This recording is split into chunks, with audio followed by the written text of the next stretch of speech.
Just 7 of them. Even that 7, when we pick it one after the other, it has branches. But I'll try as much as possible. Please, let's know that I'm not here to tell you each and every diseases under each and every keys that we're mentioning, or else we won't live here. I will mention it, and I will tell you the things you need to know about them. So we are looking at communicable diseases. We'll be looking at non-communicable diseases, mental health disorders, maternal and child health, environmental health, injuries, and violence. And to wrap it up, we'll look at health inequities. So let's move to the first point. Can we move the slides, please? Communicable diseases. When we talk about communicable diseases, we're talking about infectious diseases.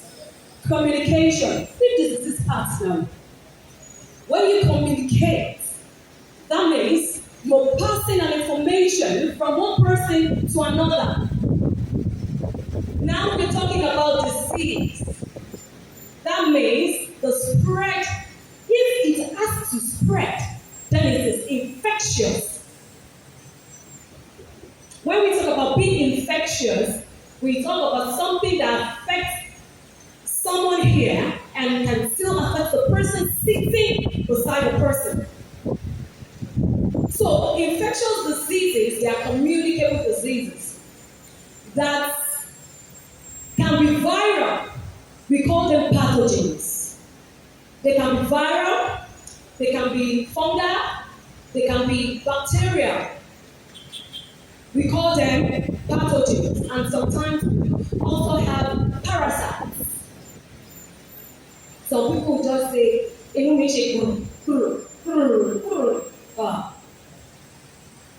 have to deworm, right? That is also a form of an ailment, parasitic disease. Communicable diseases. We have malaria. All of us know malaria. I don't think there's anybody here that this year you don't hear someone already treats malaria. They will say, some people will say it's their disease, it's not their own disease. You will hear some people come to the hospital and they will tell you that what you want to what you want, they won't even let you take a test to confirm. That is one of the reasons why they grow resistance to that anti-malaria. And you will now be seeing that they are already their doctor. And those people, there's something we call polypharmacy.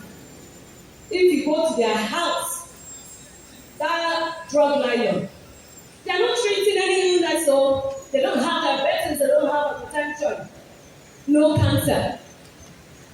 But they are the doctor. Any day, I need to take a pill. What you not sharing? Kata, they are the ones that will use paracetamol for kata. They are the doctors. Back to what we are talking about, malaria. It is a vector that transmits it. Not just a mosquito, a female Anopheles mosquito. Mosquito like Jenny, former malaria. I hope I'm allowed to speak Yoruba, right? Thank you. I don't say what was it?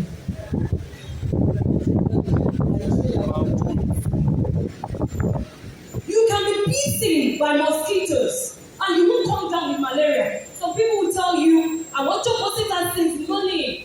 By tomorrow, I need to go to the hospital, I need to go and get anti-malaria, I need to do this because as they were sitting outside, they believe that all the insect bites were mosquitoes. And the next day, because of the body pain, they need to treat malaria. So this is an infectious disease because it has been transmitted from something to someone. Then we have tuberculosis. It is a disease of the lungs, and it is transmitted either by coughing or by sneezing. But that sneezing is the most powerful part. As small as you think it is, you release a lot of microbes when you do it effectively. So it is also a communicable disease. Then we have HIV/AIDS. We all know HIV/AIDS, right?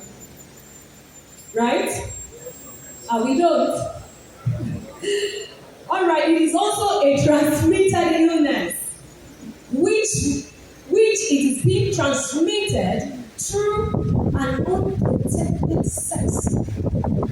You know the short face, and that is the problem. Until it is deep-rooted, that is when you will know that a man there. It can also be transmitted through mother and child, but only through a mother that doesn't know that she was previously positive with HIV/AIDS. Torí ìkànnì ìlú ẹni náà bàjẹ́. If you are a mother, we've seen a lot of scenarios. They are HIV positive. They breastfed and they deliver the baby. That was possible, but that was negative. It is possible. It is done, and they are numerous. So for a mother to say because you are HIV positive, you are not taking your drugs daily, there is even one scenario right now. Take care of yourself.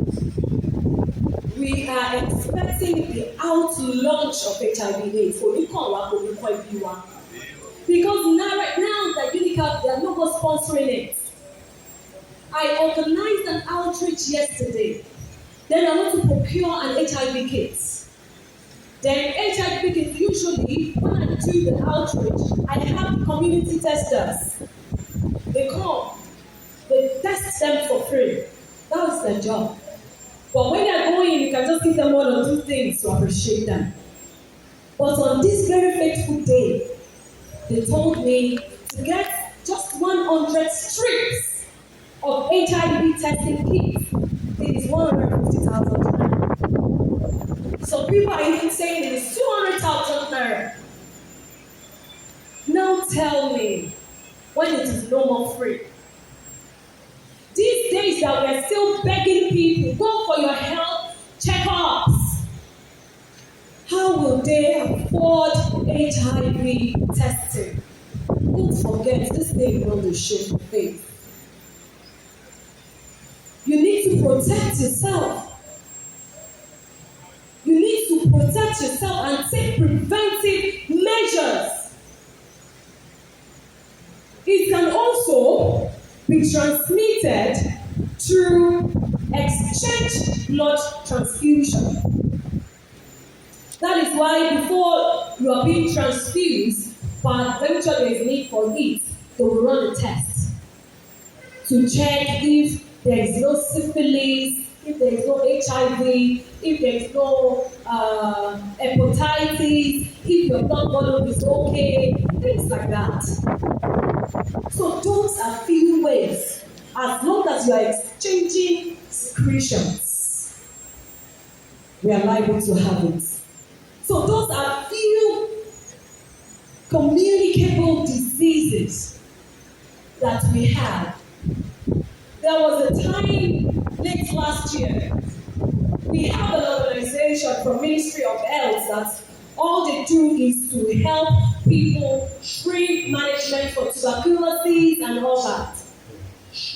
Then they went into a community here in Ogun State. I will not mention the names because they have to stop from there.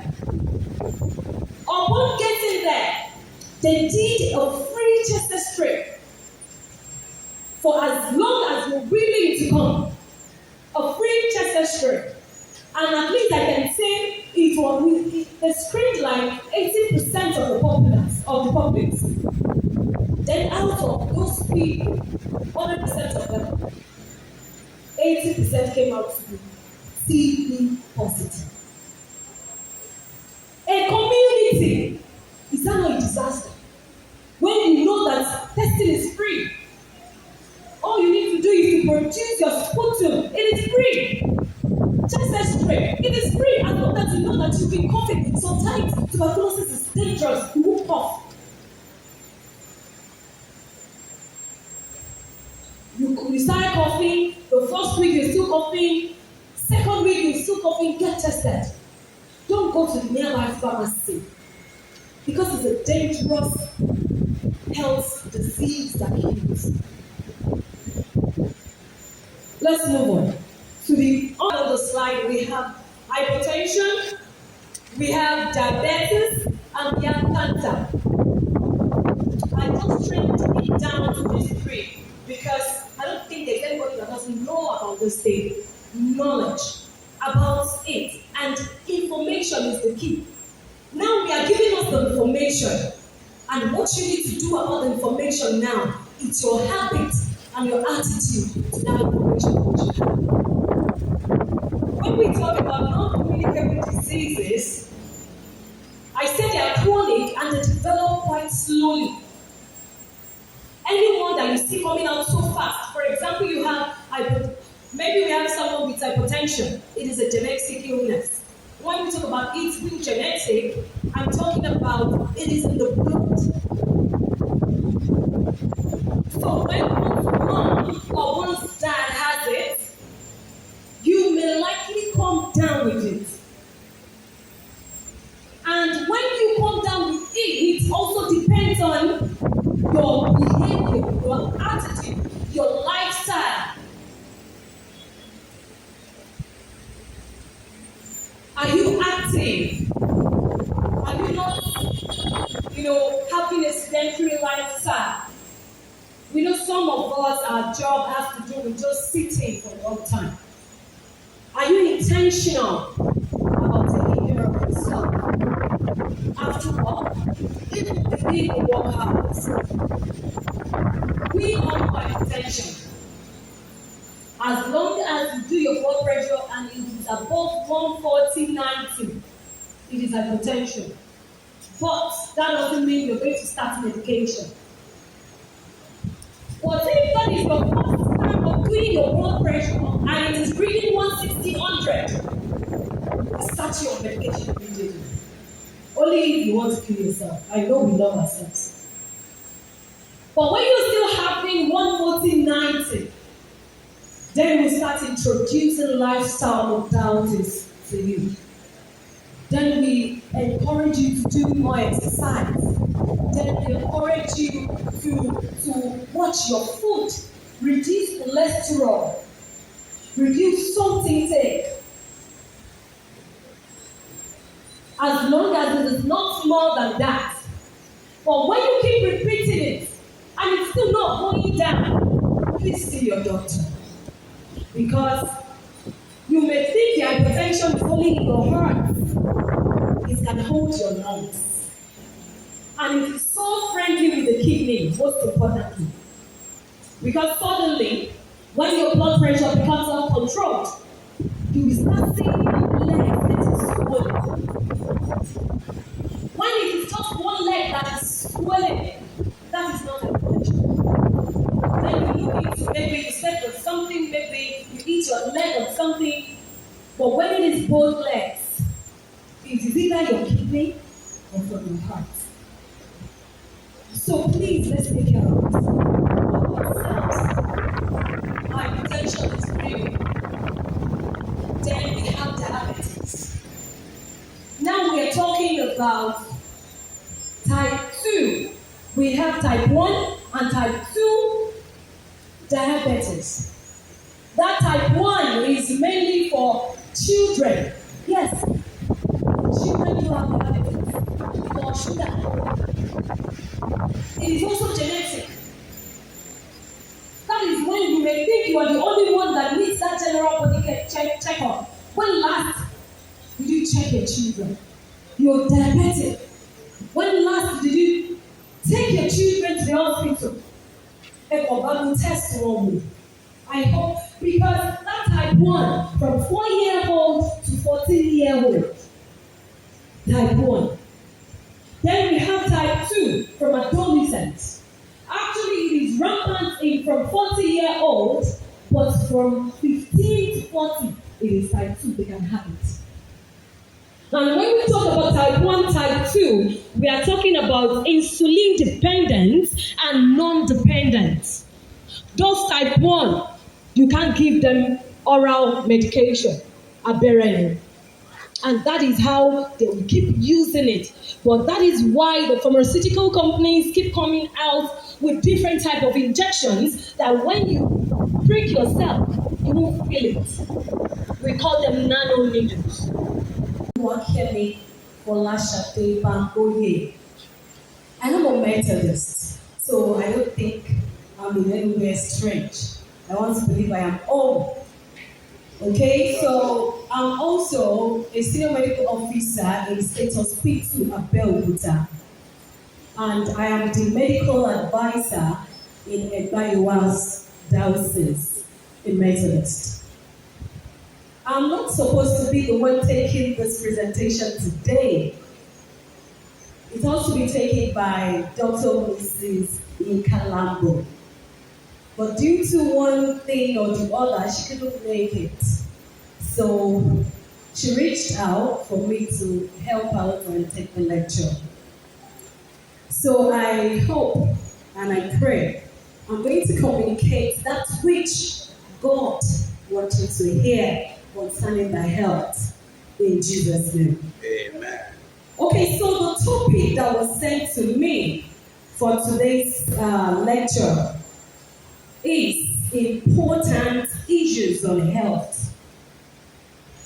Important issues on health.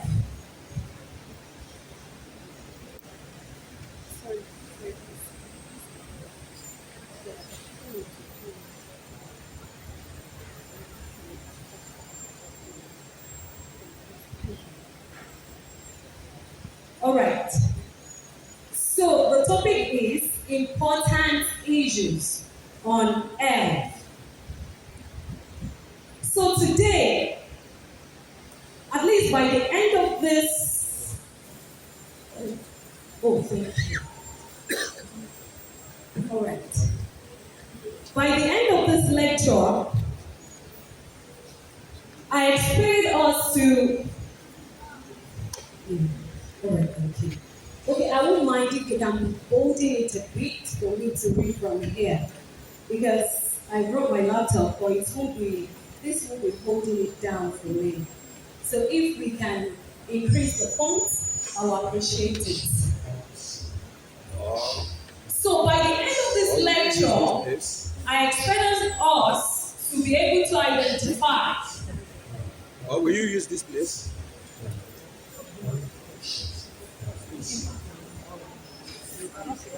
Issues. I am still in the slide number 2. By the end of this lecture, I want us to be able to identify the key public health issues that are affecting us, be it individually or as a community. You also be able to regain, that means to have the understanding, the knowledge, and also the awareness that can help us as an individual or as a community to regain control over our health. For us to be able to balance, to appreciate the need to balance the control that we need over our health, be it physical, be it mental, be it spiritual, even socially. And also lastly, to be able to learn. You need to learn the practical steps that you need to take to promote your personal and also to your, like an individual, and also to promote the health of your community. We need to be able to be encouraged to take actions, maybe through advocacy. Even some of us, we could make policies and also to educate with health behavior. As a form of introduction to this topic, I believe that every one of us knows that health is not just a disease. You may not be hypertensive, you may not be diabetic, but you're not healthy. What I'm trying to say is, health is more than just an absence of disease. It is a state of complete wellness, be it physically, be it mentally, be it socially. But unfortunately, in the world in which we see ourselves today, diseases are evolving. Be it infectious disease, communicable diseases, the ones that are not communicable, mental health disease, those things are many, and they are serving as complications to issues that we have on ground. When we understand this, and when we know all these pressing issues, all these pressing health conditions, we really need to know that indeed we need to take actions. And the actions start from you. It starts from me. Because it is you and I that forms a community. Then the community forms a city. Then we keep going on and on. So for that change to take place, it has to do with you and it has to do with me. This lecture is a very broad topic. When I saw it, I was like, we can't finish this in a month. Because you have to be picking, there are numerous diseases, there are numerous issues. But today we are going to look and boil down to important ones. Why do we need to know about the important issues on health? I'm on slide 4. I'm very sure the local organizing committee of the Synod, they sat and were thinking, what else can we talk about? What else can we teach ourselves about? I saw one day. We need to bring ourselves to the known of all these little health issues that in the norm, they can be preventable. Why do we need to know all these important issues on health? Number one reason is because high disease burden. We said they are numerous, and it is becoming a burden. And when it is burdensome, it leads to a lot of things. You can't be productive. When you are sick, you can't be active. And in turn, it will affect the economy. Or can you imagine in America right now, we should just have maybe an illness, God forbid. And everyone is just falling sick. And they couldn't go to work. Please, how is going to be the income in the government's pocket? Not to talk of in your home, because you couldn't work. It is going to affect our productivity, and it's also going to affect the economy as a whole. It is going to reduce workforce capacity.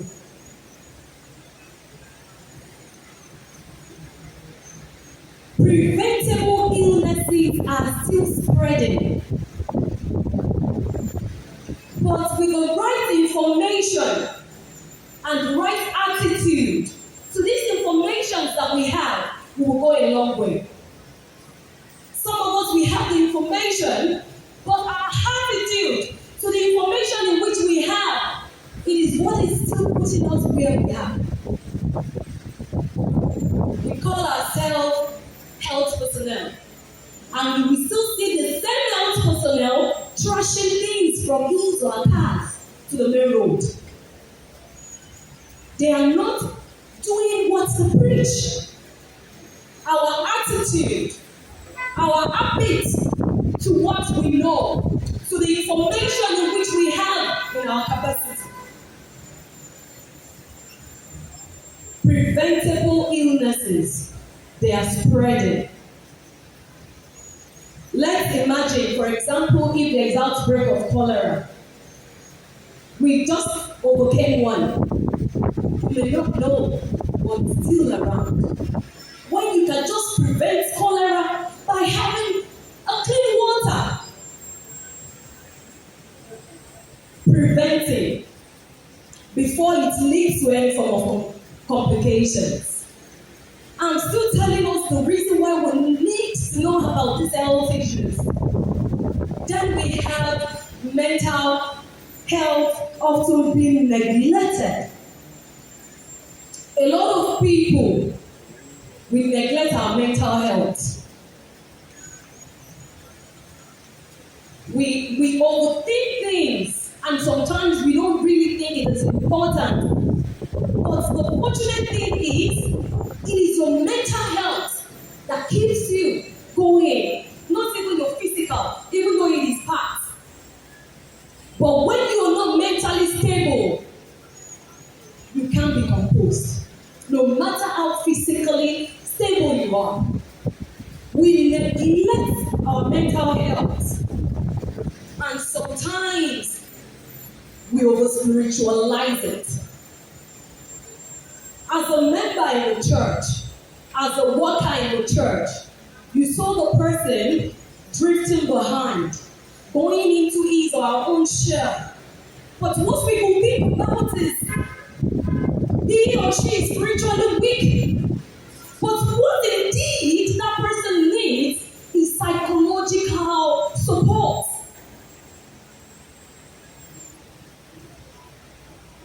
Our mental health goes a long way.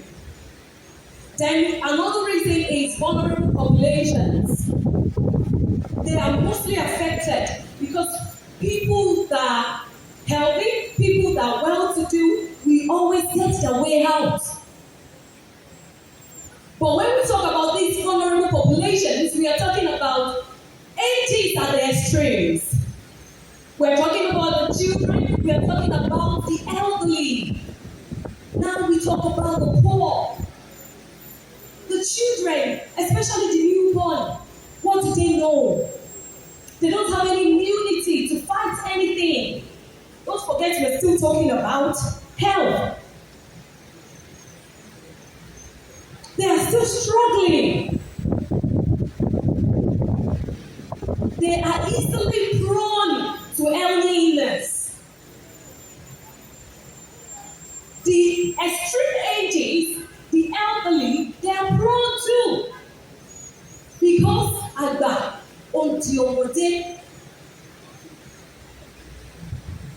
they used to say an adage, and it is only right?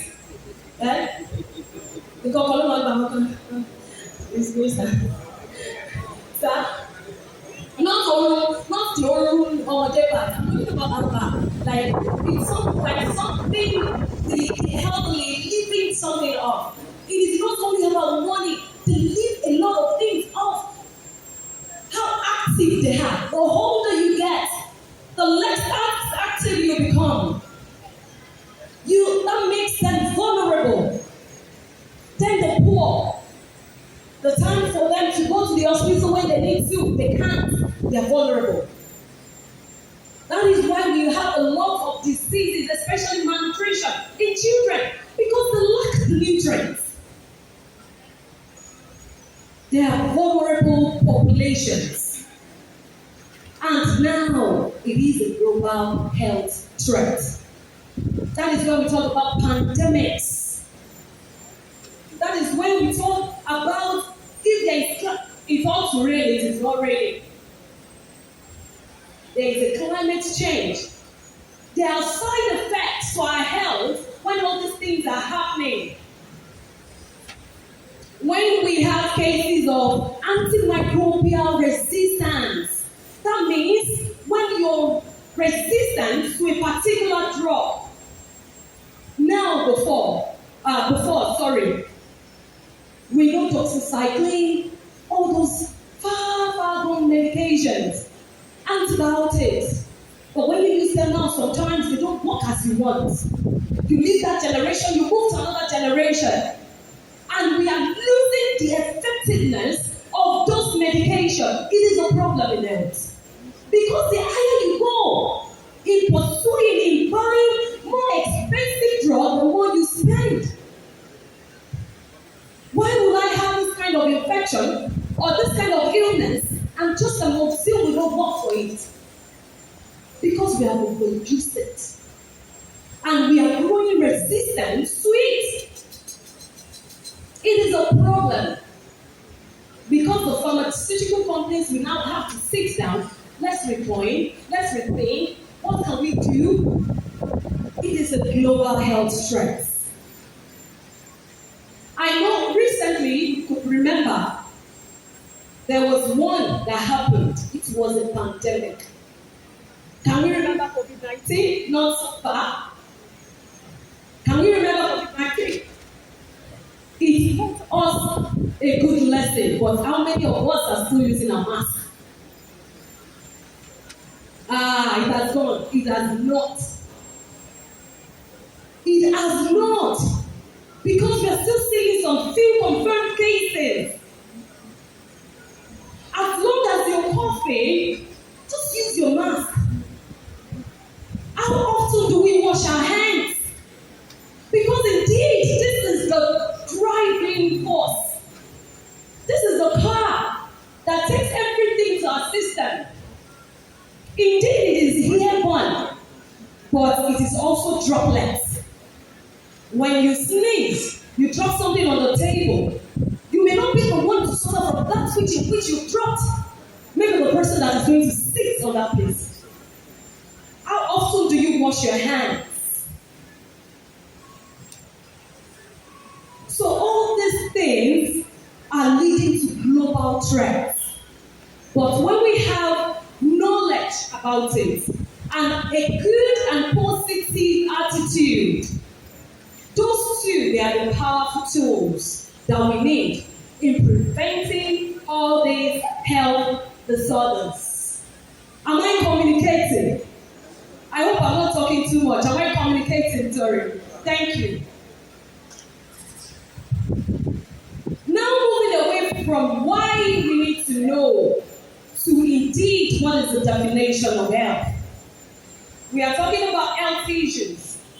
I've mentioned it partly the other time, but in this slide, I have just few definitions from 3 different sources. I have from Oxford English Dictionary, I have from World Health Organization, and also from CDC, which is the Centers for Disease Control and Prevention. Now, the definition might look different, but they help each other, and they are pointing at one goal, which is what I've said before, that health is a complete state of both your physical, social, mental well-being, not just the absence of disease. When you are in the state of no injury, when you are in the state of no illness, and you are mentally stable. We can have a 90-year-old man that they are still carrying from one place to another. You want to bathe him, you have to carry him to bed, you change his diaper, and we have another 90-year-old man coming to church, reads his Bible. That is health. When you live a longer and a fuller life, that is health. There is no health without stability of your mental state. And you can't take one and leave one. Because when we talk about the social part, It can lead to depression when you're not sociable and you are alone, doing your things yourself. Your emotions come in. You be hiding somewhere, you keep crying instead of you to talk. Instead of you to look for an appropriate channel to speak out. Before you know it, it starts affecting your mental state. So hell is not only the absence of disease. It is the resources that will allow you, that will allow me to realize my aspirations. Can you pursue anything in life without good health? No. But this will never be our portion in Jesus' name. All these things is just to bring ourselves to have this information. They are not communicable. You can't affect anybody with cancer. You can't. That is why you need to have this information. So that when you have a family member that has this illness, all they need is your care. Your care. Not for you to be running away from them. When it is not something you can catch from them. Let's take care of ourselves. Sometimes all these cancers are due to the way we pollute our body. You may not have it in your family.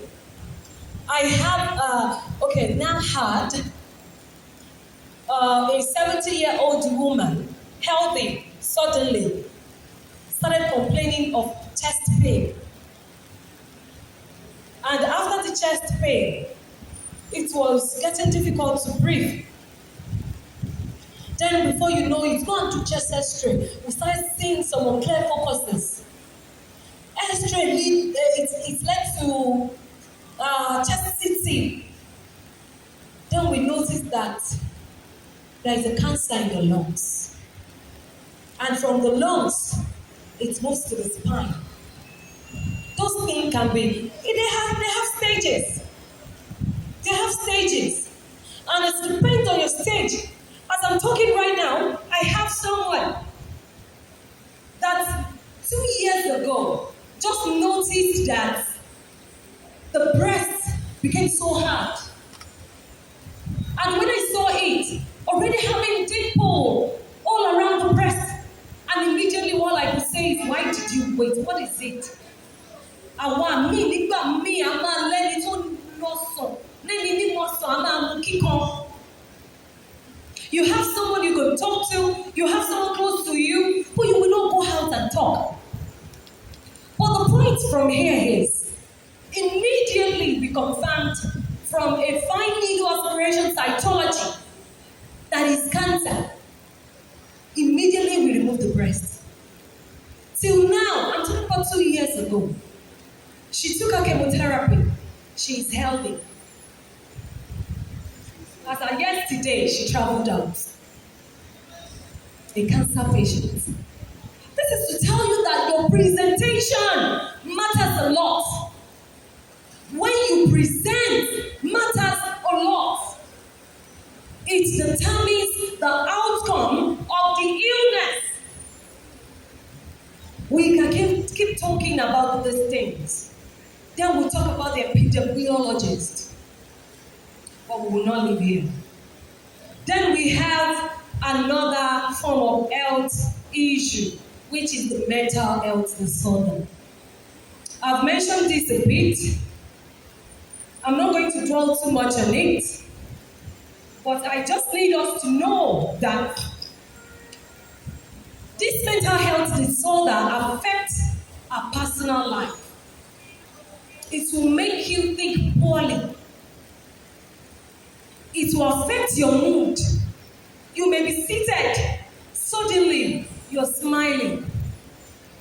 Suddenly, you're crying. And before you know it, you're up and about. You yourself, you don't get your mood. Mental health disorder. Let's be looking deep inside us. Where do I need help? Sometimes it can be due to environmental factors. Sometimes it's psychological. Sometimes it's behavioral. And part of it is depression. Depression. Persistent sadness. Inú ẹ ò dùn rí. When everybody, they're happy. Something good happens, they're happy.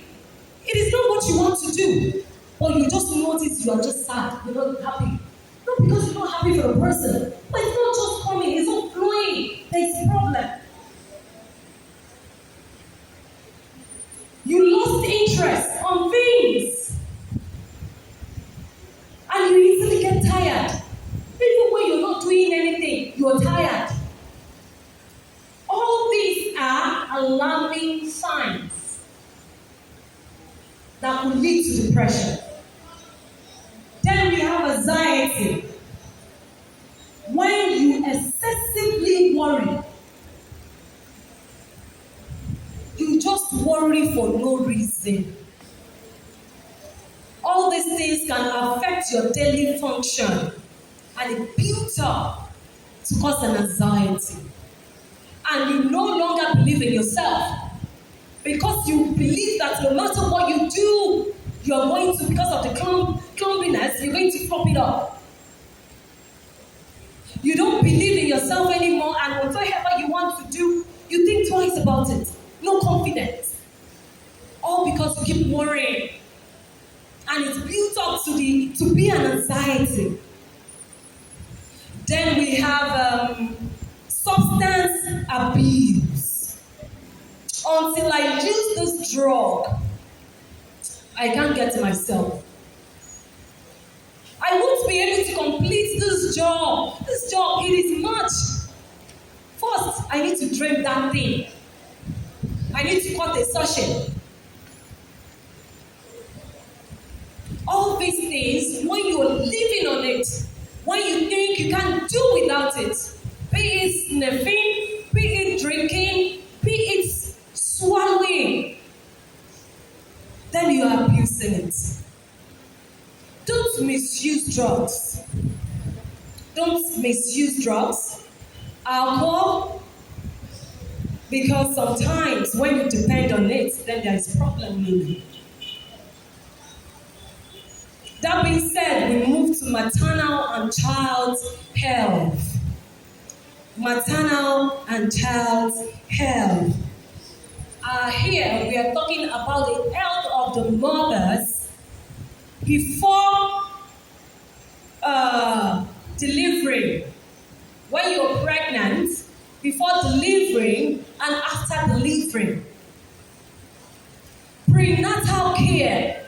Some people, they will tell you that my firstborn, I didn't go to any hospital. I delivered at home.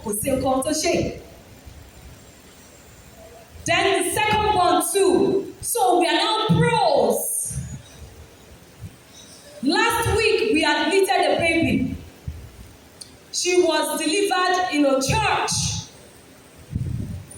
And the unfortunate thing for that lady, that will be the only pregnancy she had that stayed. The husband recently traveled out, for greener pasture. Then you lost the first pregnancy. You lost the second pregnancy. This is the third pregnancy. Shouldn't you be wise enough? Then you said you booked in a state hospital for your antenatal. And they've told you it's going to be a CS. Some of us will pray against cesarean section. I don't know why. As long as you are healthy, all my children, their cesarean section, I'm fine, they are bouncing. The most important thing is mother and child, they are well. Back to my story. She went for antenatal in a state hospital. Then, towards almost delivering, I don't know the spirit that came to her. She has collected money for CSO, bought clothes, beautiful wardrobes. Okay, so who is going to? She lost no child. Even before getting to the hospital. I don't know that spirit that made her leave the hospital in which she registered to go to a church and deliver. I'm not saying we don't have good hands, but we really need to know when some cases are not ours. We really need to know when to say we are referring this patient out. We need to know when to say it is beyond me, I can't handle it. Then she started rolling. She started crying. I'm not God, I can't bring back the baby. I have to tell you, the baby is dead. You lost the first, you lost the second. The thought that you ought to give your all, right there and right there. They come. So we are not even half gone. Right there. She called the husband. And the husband was actually telling her that is over between you and I. I came here who you need. I came here because of you and the unborn baby. But what did you do? Prenatal care. Do you take yourself to hospitals? You're pregnant. Do you believe that because you delivered in that church, in that traditional birth centers, because it worked for you at first, it will work for you again? There are some things they can't handle. And it is when you are in a specialized hospital, fine. Not everybody. That's our Demola. People deliver there. And when they can handle it, especially after delivery, they refer to it again. When the baby can still survive. Recently we had a case and the woman was telling us that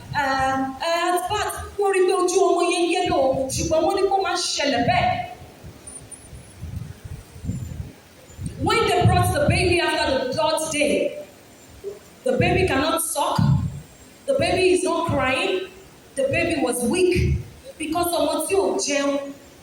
There was hypoglycemia, the sugar was low, we were counting 10. Please, let's take care of ourselves. While we are pregnant, do you know there's something called postnatal depression? Because of the stress during pregnancy, the body finds it so difficult to adapt. Then after delivery, you just notice the woman is not vocalizing the way she ought to. Not because the husband is maltreating, but because of the stress the body has gone through.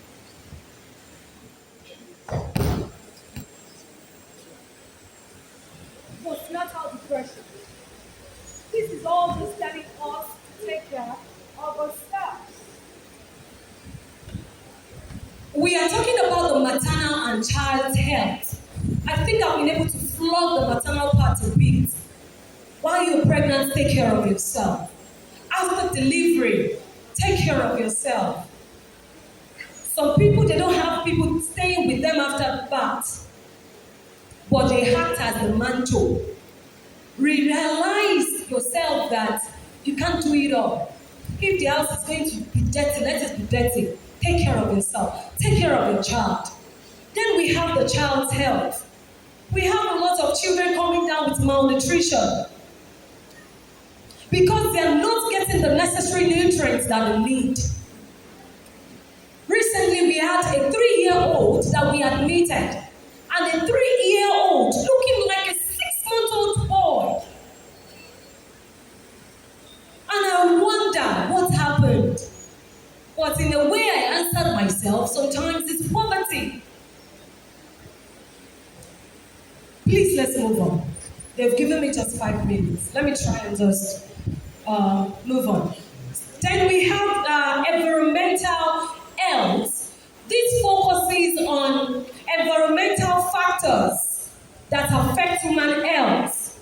Then we look at the air. We'll look at the soil. We look at water. Those are the things that affect us, that affect health in our environment. For example, having a factory in between the city and you start seeing air pollution everywhere. Because what is going to bring down to the citizen is chest disease, respiratory disease. Those are all the things we have. Sometimes pollution. Can we move to the next slide, the environmental health? The soil. Sometimes, ilé àwọn mi ò ṣe rí. Assuming we can project the picture in which I put here in the middle, that is exact. Some people will be putting their waste in front of their house. I'm talking about the roadside. It is not properly packed. It is not properly covered.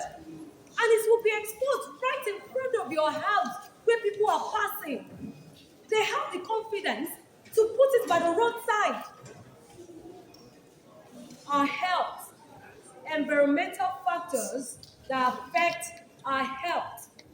Then we have the unsafe water that we drink, that we take, which can lead to various airborne diseases, which can lead to the cholera that we just spoke about. Please, let's take care of our environment. It goes a long way. Then we have injuries and violence. Injuries and violence. Injury can be all right, we're back. I was really stretching. So injuries can be intentional and can be unintentional. Now, we talk about road traffic accidents. Some of us will think about how the road traffic accidents affect our health. It is a global problem. Because we have the information that while you're driving, use your seat belt. While you're driving, do not drink. While you're driving, do not receive calls. But how many of us are following these instructions? In front of the road, right in front of you, you will see red, yellow, green. People that are children in their schools, they used to sing. Red means stop, yellow means ready, green means go, and go. But here we are as parents, having our children at the bus seat, and that traffic light is saying red. Then you remember you have to be there very early. Then you move.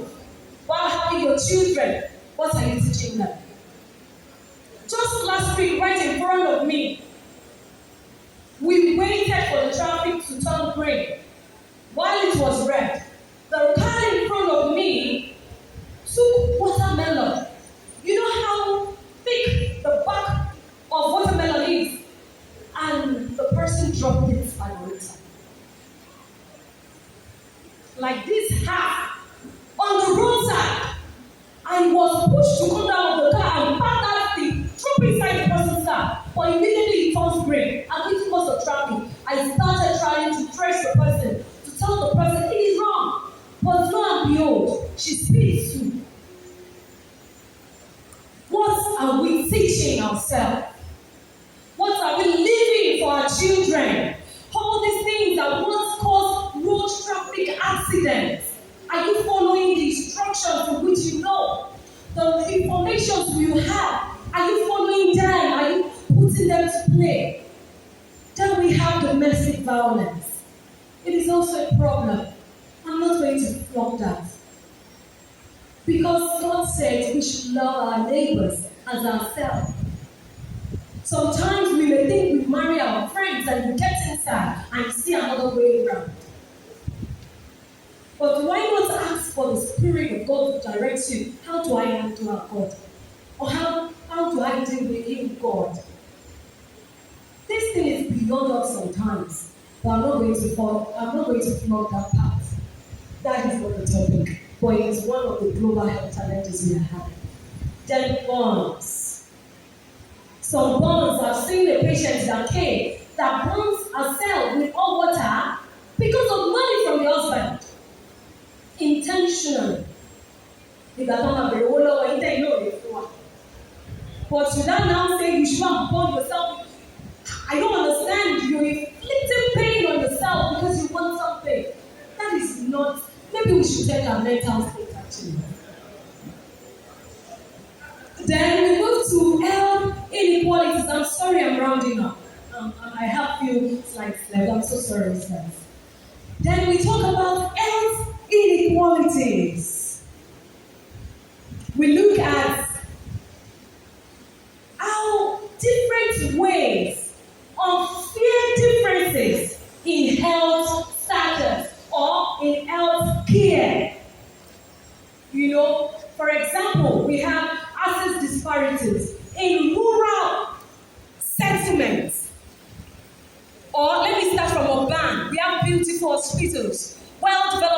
hospitals. But when you go to rural areas, they are bringing people from rural areas to the city to be treated. Why? Sometimes before they get here, they have given up the ghost.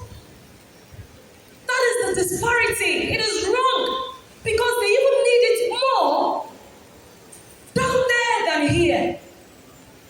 When we are talking about infectious diseases, it spreads fast there than here. And you should know what dear, they are struggling. So why do we have the disparities? It's a problem. Then we look at gender disparities.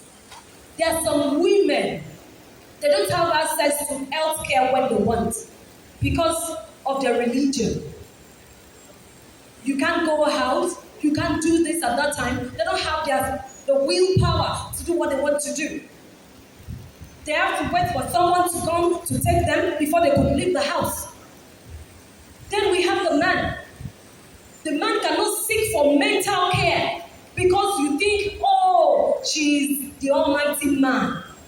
And but inside, he needs to talk. He wants to get help. But when he looks at the community and what the community will say, he will go back into his shell. Disparities. Then we have income-based inequalities. When the poor cannot access good health care. That is one thing I love about the state of hospital. Even though they've seen us as anything goes. I'm sorry, but that's the truth. And I'm still there, but because of what I do. Because whenever we have any patient, we still go ahead and stabilize. They bring a lot of baby, almost dying children. You don't expect me to wait for the mother to go and look for who to donate, because usually you see only mothers. On rare occasion, you will see both of them. And when you see only man, maybe the woman has gone to work, or maybe the woman is no more. I can never ask you to start looking for blood, but I'll tell you what you're going to do. Then we loan blood for you. Then we look for the emergency kits that we need to use for you. But I will be telling you, Emma, wrap her down. But I'm still saving that life. That is what you may not get in another place. They'll tell you, pay up front. No money, no management. So this inequality is everywhere. While it is only the rich that can travel out and get good health care, what happens to us that are home? Sometimes they ask me, why are you still here? Well, I can't answer, I don't know. Kinjapa. Some of us, we don't really, it's not a big deal. Because if every one of us, if we leave, who will take care of you? God. But don't forget, He will not come down. It is you and I that we will still need to use. To know how it happens. He came as a man to know what you feel. Because He knows that I cannot do it alone from up there. I have to send you. I'm not going to preach that one. But health inequalities. Then to wrap it up, we have mentioned several health issues. But all these things affect you, affect me. It affects us all. We need to understand and we need to address all these issues because it is our shared responsibility. Please, you don't need to wait for the government to come and do it for you. The government is not the one that says you should be throwing paper from your car. Some people are still doing it. I saw a video of one woman packing everything that man put trash from his car and put it right back inside his car. I almost did it. What What is the thing that you're doing to change one of the things we have said this morning? Let's take action. Let's stay informed. Let's practice healthy habits. Support health. Advocate for better healthcare system, because it is only together we can build a healthier and more inclusive society. Thank you.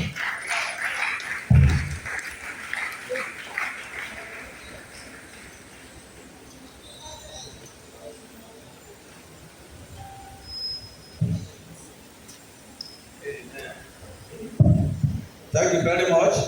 You will answer some questions. But before that, Ogunbaji. Where is Ogunbaji? I have 5 minutes prayer. This is 12 o'clock. Let's have a minute. So prepare your questions.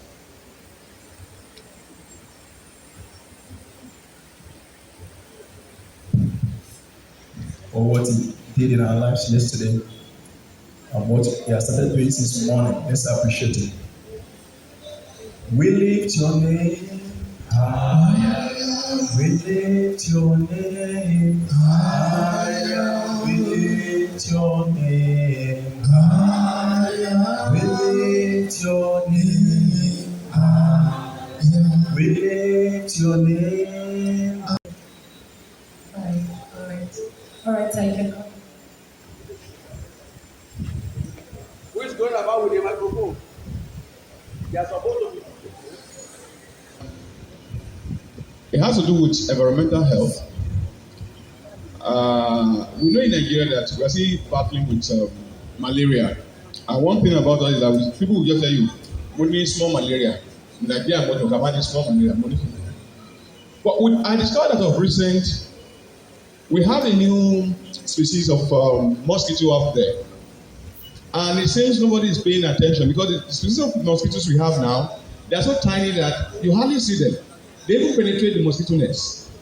And so more and more people are coming down with malaria. And I'm wondering, are the health practitioners oblivious to this, or what exactly is going on? The others, I have other questions, but I'll just make this like a kind of comment that we have Nigerian Medical Association, we have resident doctors and all that. And I think it is now time that all of you together in the health sector should see yourself more like priests here who are to save lives. And why am I saying this? Like you have rightly pointed out, there are so many factors working against mental health, social health, physical health. So I think it is time people will now start going more into advocacy apart from just waiting to treat the symptoms, to look for medication. Because all of the things you are giving us this afternoon or morning into afternoon, advocacy would have helped to solve many of them. Many do not even know. And that is simple truth. So that I'm looking at the possibility where NMA and resident doctors association and all of that will partner with the Nigeria, what do they call them now, who are in charge of giving information to the public, so that the National Orientation Agency, so that we have more information readily available to Nigerians on some of these ailments that become epidemics before you can control them. Because that's the only thing I believe we can do. A lot of people, Nigeria will tell you that I don't mean and things like that. But we come back to now seeing the Egba, sending people to early graves and all that, or even causing deformity. So I want to put this to you, man, that please advocacy, and then the first one too. What are we doing about these new species of mosquito? Are we pretending it's not there? It is there. Ask anybody today, they will tell you this one. You can't even see them, but you that you have been beaten. Thank you. Today. I just have this question, and I believe you are the right person because you are a practitioner, and like you said, you belong to state hospital here. And what I have discovered recently is that Though people, sometimes some of us, we are not very conscious of our health and we find ourselves in some of these struggles. But after the troubles have come, we are seeing recent time that people are gradually losing confidence, even in our hospitals nowadays. And it has made them to resort to what we call traditional health centers, and some who believe in churches. They go there. I will give just two quick instances. The one that I witnessed one myself, that made people to lose confidence, even in our hospitals. One happened in our FMC. The woman that wanted to give birth, the husband was there, the woman was there. They were left unattended to in time. According to what I heard about that one, I didn't witness that. They were left unattended to in time. But by the time they got to the emergency case, they were now rushing here and there. Before we know it, they lost the woman. The woman that wanted to give birth. I couldn't know about the child at that time. And what followed that even infuriated people was that those who are working there, the health workers, when they saw the husband that just lost his wife through childbirth, they were saying, "We are here so that we will give them something. We will teach them." In the hospital, very rapid hospital. And this one that I witnessed, a child was stooling, a child of about 10 or 12 years. Was stooling, and the parents took her to the hospital, state hospital, around 7 o'clock. The only thing they would do is that go and buy this, go and buy that. They were buying those things, nothing was done, no test, nothing. Till this girl was becoming pale. They were doing nothing. The parents came, the husband even came, and just go and buy. They were spending money to buy, and they were compiling things that they were buying together. By the time it was around 3 p.m., the parents had to take the child away from them, and they took her to a private hospital, and they told them that if they have spent 1 more hour there, it will have been something else. So all this, what can you say about this man? What is the cause? This last month I witnessed it myself, and it was only God that saved that girl on that day. And then what is really happening in our hospitals, and then what can we do to remediate this? God help. Thank you. Like yesterday after the program, when I got to where I went, I felt I had gone to bed. But all of a sudden I started feeling feverish and all my body pain all over. So I had to get up and go to a pharmacy. Then I told them I was giving a drug to use with paracetamol. So I want to know if the action I took yesterday night was wrong. Now, secondly, when we are talking about mental health disorder, we talked about anxiety. But before the mental health disorder, you talked on non-communicable diseases, where you mentioned diabetes or hypertension. Now, I want to know, excessive worry, does it have anything to do with hypertension? That's my second question. Now, the final one is this. The Bible made us to know that God said He has given the herbs for the healing of the nations. Now, if God gave us all these herbs for the healing of the nations, why is it that most of the times some of these traditional medicines are being condemned? Because I know when we are talking about prenatal and postnatal care, why is it that whenever a woman maybe has put to bed for the first time through CS, the next pregnancy, when that woman gets to the hospital, now they will ask her to go and prepare for CS. And that is what they will be preparing until the day. Does it mean that the woman cannot put to bed on her own without CS after having the first child on CS? That's my question. Thank you. And unfortunately, the person is working on the field, and there is no way he can access his job. for that particular day or for like 2 days, what should that person do in the interim? That's number one. Number two, some of these drugs, you have varieties of them in the market, specifically hypertensive drugs. How will you know which one is fake and which one is original? Looking at the prices. For example, if you buy a pack of amlodipine for 600 naira and you see another one like 300,000 or 3,000. So how will you know which one is original and which one is fake? Thank you very much. All this can I'm from the village. Can agbo can it treat any sickness? Agbo is a natural traditional symbol. Yes. How about agbo? All right, sir. Is that question? I think that makes it fit. I'm not in the right place to answer because I've not tested. I can't say it will not, because there will be some people that have used it and it works for them. But we should ask ourselves,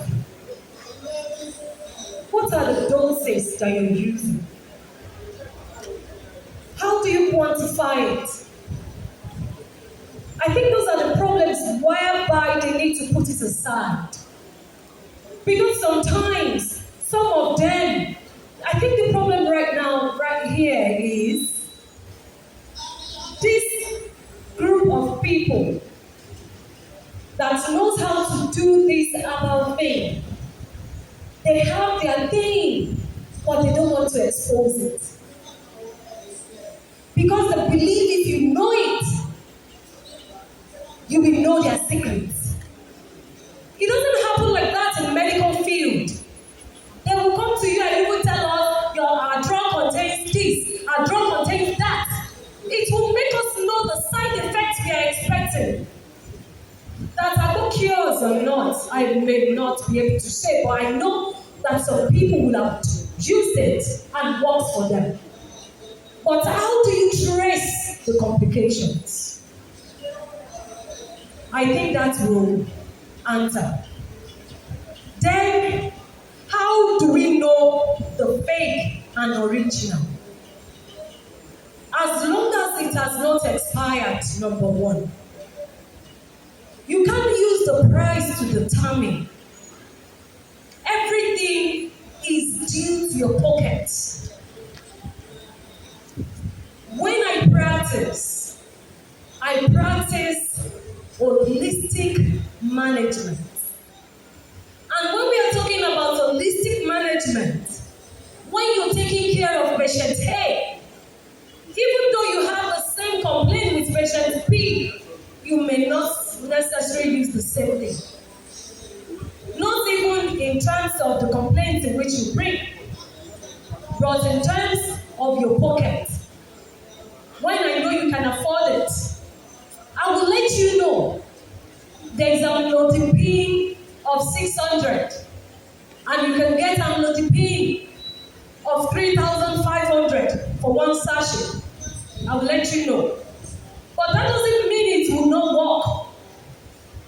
How you will know if it works or it doesn't work depends on how you check your blood pressure. If 600 is working for you, how will you go and buy for 3,500? That doesn't make it fake. But the most important thing is, as you're using it, are you protecting your kidneys? Then it has to do with your doctors. Some of us, we get to know we are hypertensive from people that hawk BP machine. They hawk drugs in the market. And they will take BP kits around. They will check your blood pressure. What's it down? And by then, that is what they will tell you. They will tell you what you need to add, what you need to stop, what you need to include. It goes a long way. And those things too, they are not expensive. So I'm here to tell you is what you need to do. But make sure that that thing in which you opt for is working for you. Because that 600 may not catch your blood pressure. Then we think about adding more drugs. Or we think about removing you from that drug, commencing you on another drug. That is when you need to have a physician, not that woman okay, not that chemist. Have you forgotten that even lab technicians, nurses that are not, they are maternity nurses, they can have chemists. That doesn't mean they know what you need to do with these drugs. Their own is you go there, I need this, they have, they give you. So if what your pocket can attain is that 600, as long as that 600 drug is working for you, you're checking regularly, it does the work, then why are you looking for another one? The most important thing is as you use the drug, seek medical attention. And Dr. Shemoliman, show to that, it doesn't matter. As long as there is no need for you to add any other. That is about that. Then about a woman did CS at first, and you got to the hospital and they are telling you, the second time she must do CS. Did I get the question?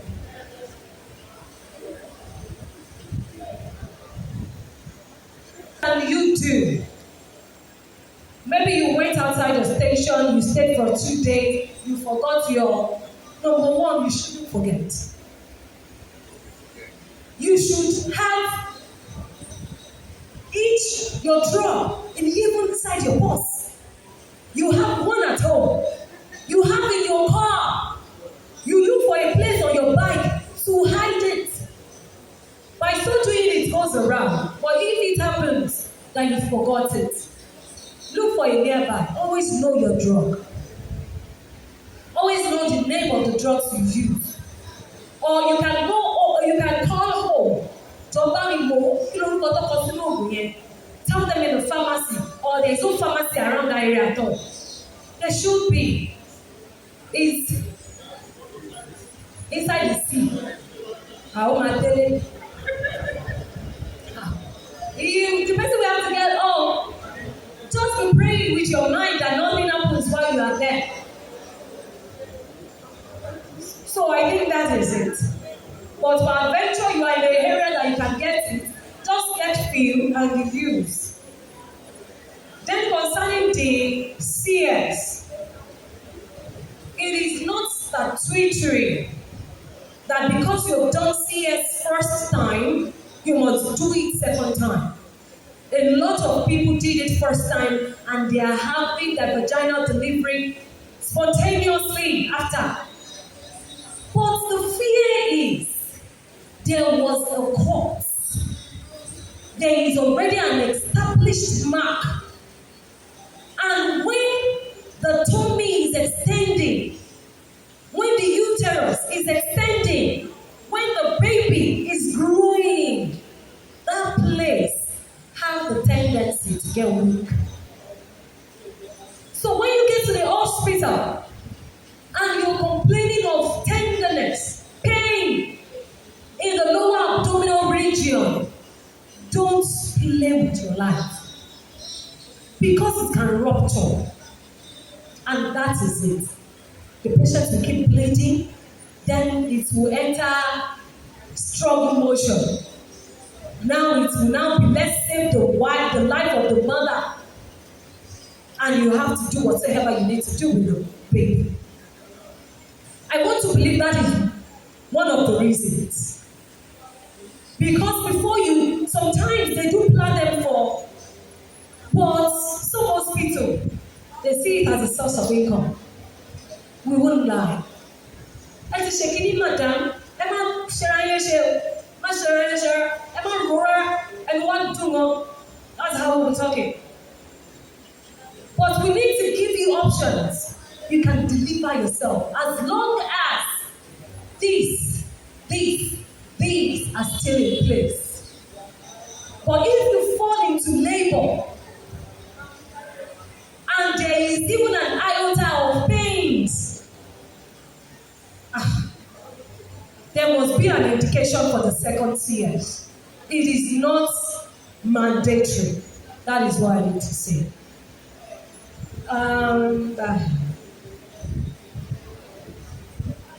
God gave herbs. Why are we condemning it?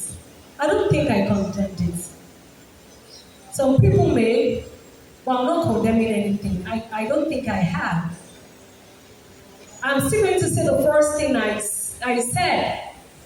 As long as you know what indeed you're mixing up. One of my friends, he is in the UK. I always take care of his parents.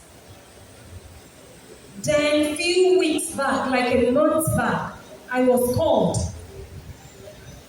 His mom was having abdominal pains. On getting there, I ordered for a scan. When we did the scan, it shows that there is a problem in the liver. Mama Kilenshi, Mama Aladra, no, I don't use anything. I do what you want me to do. I don't take drugs unnecessarily. And it's true, when she wants to take any drug, she will ask me. If I ask her to buy any drug, should I continue? Should I stop? And tell her. Police worry liver disease. Omitting badge of sinu. Where did you see it? We started talking. Then Mama let us know that she has one about concussion she's taking. And more the key are going like my fishing now.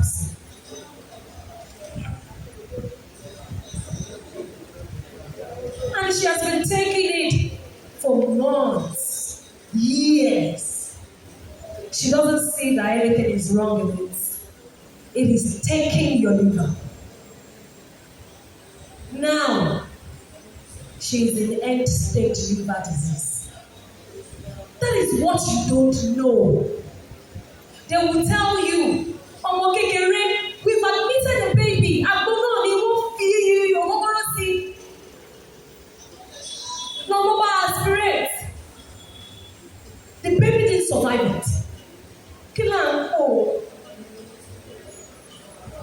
I think that is because I don't know, but as long as the danger it is doing is more than the good, then there is a problem. Sherry Oguta no yìí náà, kò ń ṣe pé wọn kì í ní side effect o. But ẹ bá wá bá mi tẹ̀lé ìfúnpá tí mo sọ fún yín kẹ́ máa bẹ̀rẹ̀ moduretic, mo máa sọ side effect moduretic yẹn fún yín. But ṣé ẹ máa sọ side effect ẹ á bá concussion tẹ̀fẹ́ gbé fún mi fún mi. We have a lot of people. There is a recent case, and we'll keep saying different cases. We see them every day. Omo parents, Omo 10 years old. May her gentle soul rest in peace. She was playing in the neighborhood. Ibi tó ti ṣeré, ẹnì kan lè rí ìfàsẹ̀. Tó ṣe máa ṣubú, ibi tó máa ṣubú sí orí ìgò. That was where she landed. And she sustained the cut. They didn't bring her to the hospital. They took her to a nurse around their area. And they said the nurse took care of her. They said they switched out the wound. And they gave some drugs. And they are dressing the wounds every day. Ejo omola fún yín. Ono fún paracetamol fún vitamin C. Now after 5 days, after 5 days, they said the girl started complaining of difficulties in swallowing. Difficulties in swallowing, Sherry, that is a sign that the girl is already having like this spasm. Photo art.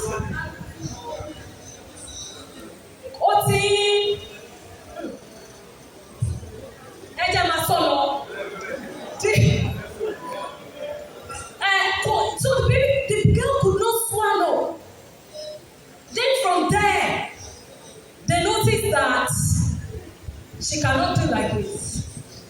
She cannot do like this.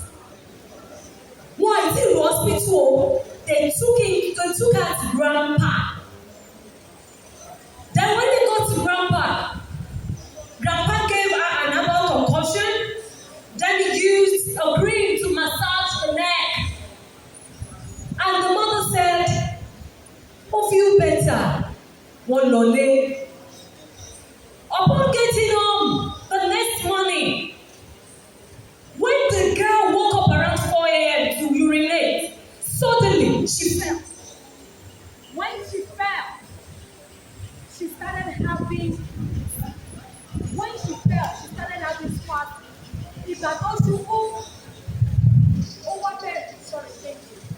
Ìgbà tó ṣubú, when she fell, she started having spasms. Bí kéèyàn máa ṣe gìrì, or kò ń ṣe gìrì, like kó máa nà. And when they saw that, they didn't think about hospital.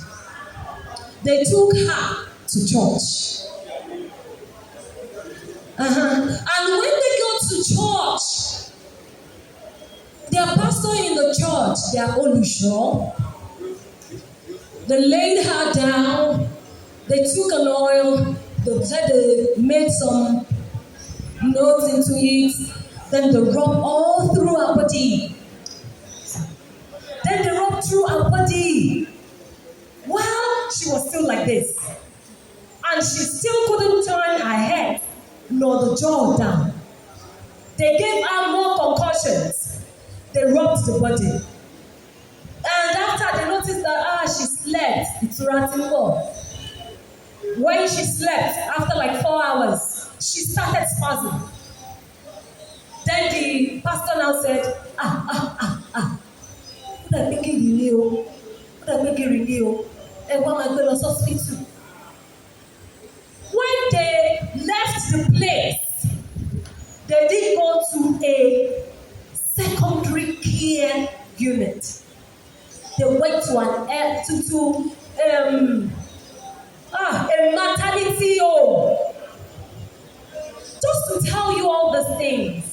My point is, as long as the bad all these things are doing is more than the good, then people are still going to complain about it.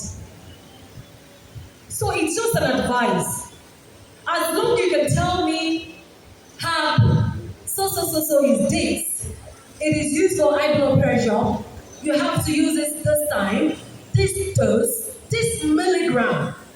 And this is the expected complications I need to know.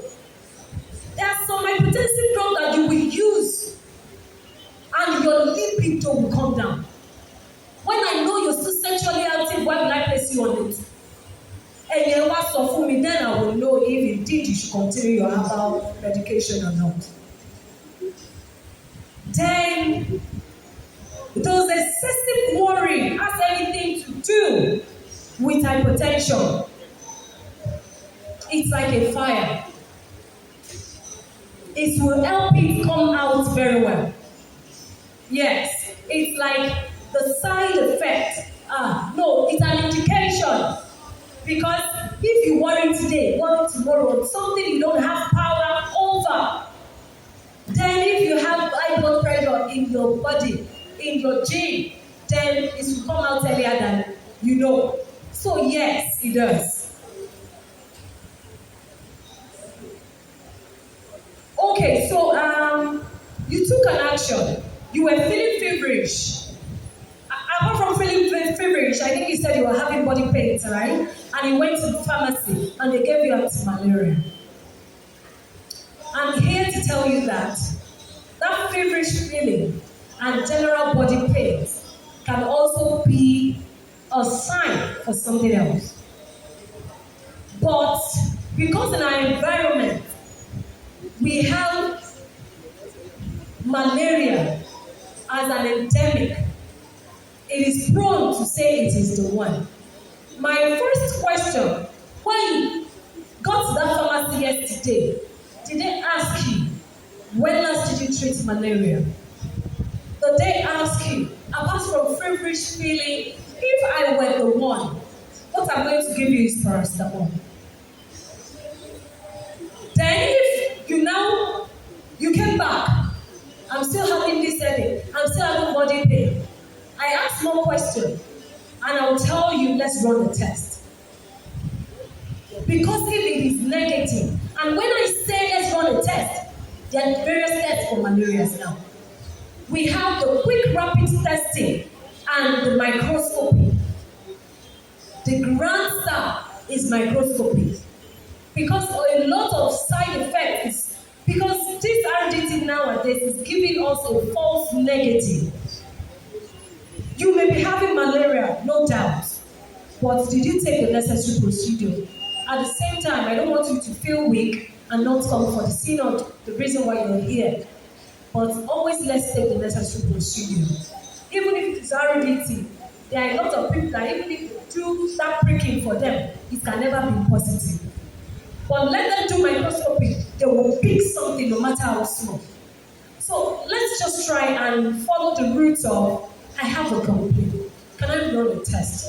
I know there is no time, but it's for your health. Just in complete that happens. I hope you'll find it. All right. Then, our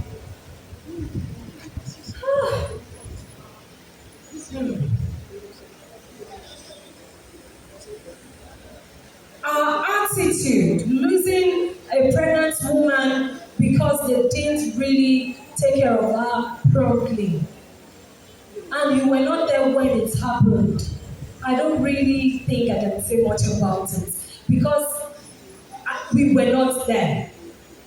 We need to know what happened from the medical practitioner side and what happened from the family side. I have been there. The way some patients' attitudes have to health workers sometimes, it is alarming. But as a medical practitioner, when you see someone in pain or need medical attention, no matter, I need you to remember that as a medical practitioner, you have the right to say you are not treating the patient because due to some important reason. But I don't know what happened to those scenarios, so I don't really say much about it. But it's really an unfortunate thing. Then what we are doing, what is happening? I'm going to combine that question with why we are losing confidence with our hospitals. It is pressure. There is pressure everywhere. I get to run neonatal unit alone, maternity unit alone, children emergency alone, and the children ward alone. Only me. Yes. Yes. Lack of staff. We don't have staff. There are pressures everywhere. That is the problem. Now we have an open space. If you come today as a doctor and you say you want to work, you will work. No interview, you will enter and you start. Please, maybe I should use this time. If we have anyone, there is space. Just join us. It's pressure. Now imagine, I have an emergency, in children emergency. Then someone rushed into maternity ward, bleeding. She's not there. They need to put the patient immediately inside the theater. I need to be there to resuscitate. I have an emergency here. There is another one in the neonatal ward, gasping. Okay, so how do I want to do it? Sir? That is the problem. There is pressure everywhere. So I truly apologize. That is what is happening. If not for these house officers that we have around, they are the ones that are still helping in one way or the other to pushing the pressure. But I made myself this to-dos and not to-dos. No matter how pressured I am, I would rather not say anything than say something I will regret. I would rather not see you than see you and not do anything. It is pressure. So we need more hands. We are sorry you're losing confidence, but there are still some of us that are ready to still do the job. And even some of the patients, they don't even want to know if the doctor is sick or not. They will tell you are the doctor. They will be seeing you attending to one patient. They will still want you to leave that one and they're what emergency. What do you want me to do? Please don't forget I am also a daughter of someone. They don't want me to die. So we need to manage this thing somehow. That is the problem.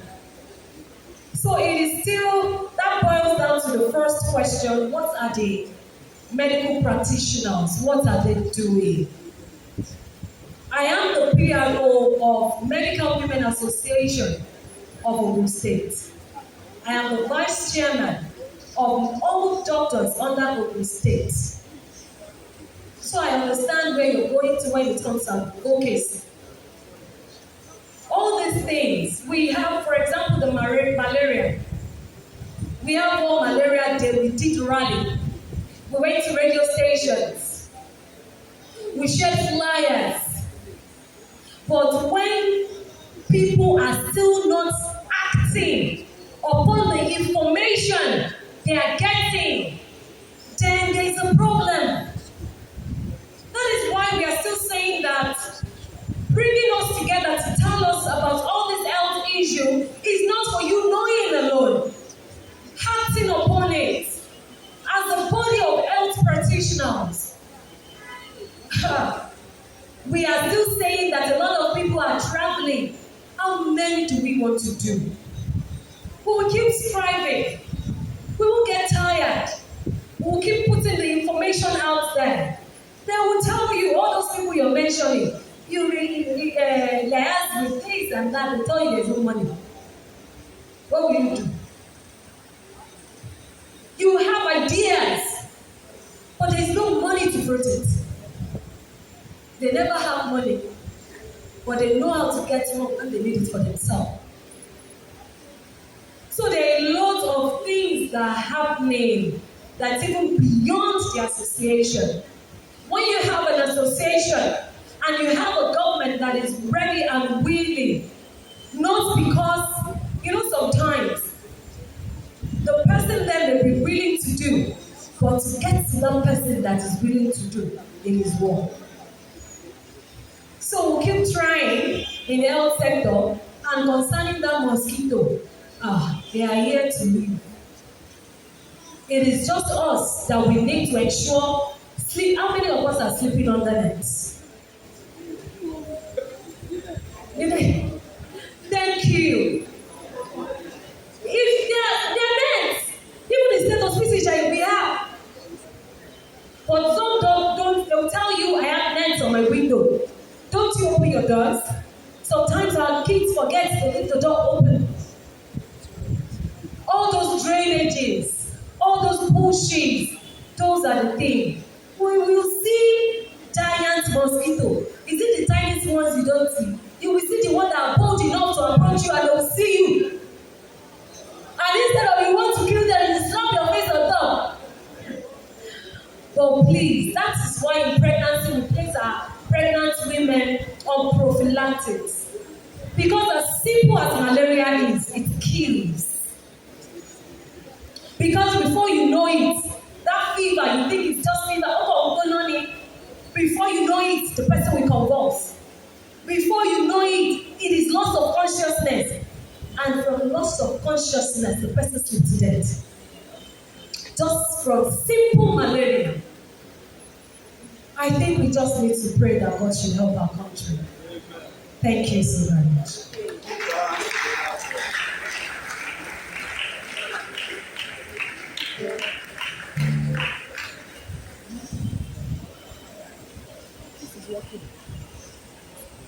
Thank you very much. There is no doubt, I know we are all blessed equipped, encouraged, and I believe we must have also been challenged. The issue of health is taking a lot of lives now. But let me tell you one thing, you don't need to be rich before you can take care of your health.